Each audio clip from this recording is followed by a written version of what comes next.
నుండి 18వ శతాబ్దంలో తీసుకువచ్చిన గుడిగంట దేవాలయం యొక్క ముందు భాగంలో ఉన్న గోపురాన్ని అధిరోహించి అమ్మవారి కీర్తి ప్రతిష్టలను నలుదిశలకు ప్రసరింపచేస్తూ ఉంది.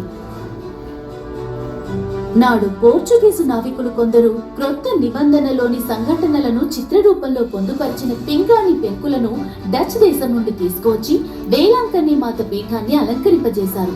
అవి నేటికి కొంగురొత్తవిగా నిగారిస్తూ ఉన్నాయి. దివ్యపీఠం శిరస్సు భాగంలో కానాను వివాహంలో యేసుక్రీస్తు తన తొలి అద్భుతాన్ని ప్రదర్శించే నిమిత్తంగా మేరీ మాత ఆయనకు సూచనలిస్తున్న ఘట్టము, బాలయేసును సియోను చేతులకు కానుకగా అప్పగించిన ఘట్టము, యేసు పునరుత్థానము అనంతరము తన శిష్యులతో పరిశుద్ధాత్మను స్వీకరించిన సంఘటన, దివికి భూమికి రాణిగా పట్టాభిషేకం చేస్తున్న ఘటన, ఇలా మేరీ మాత యొక్క అతి ప్రధాన ఘట్టాలు చిత్రలేఖన రూపంలో అలరారుతున్నాయి.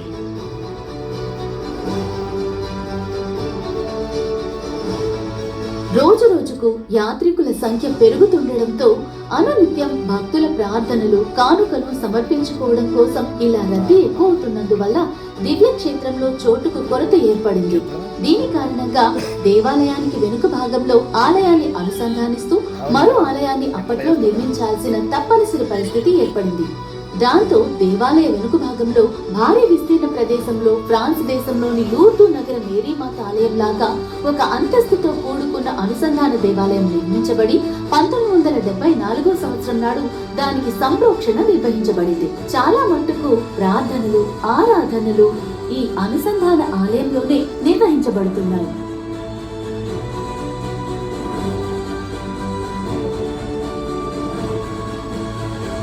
గత 2020వ సంవత్సరం అనుసంధాన దేవాలయంలోని 2 మందిరాలు పునర్నిర్మించబడి నూతన హంగులను దిద్దుకున్నాయి.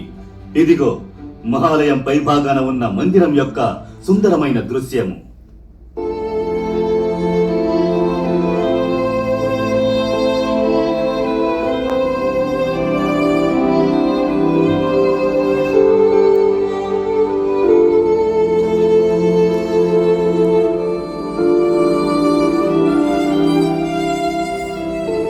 ఇదిగోండి, ఇది మహాలయం యొక్క కింది భాగాన ఉన్న మందిరం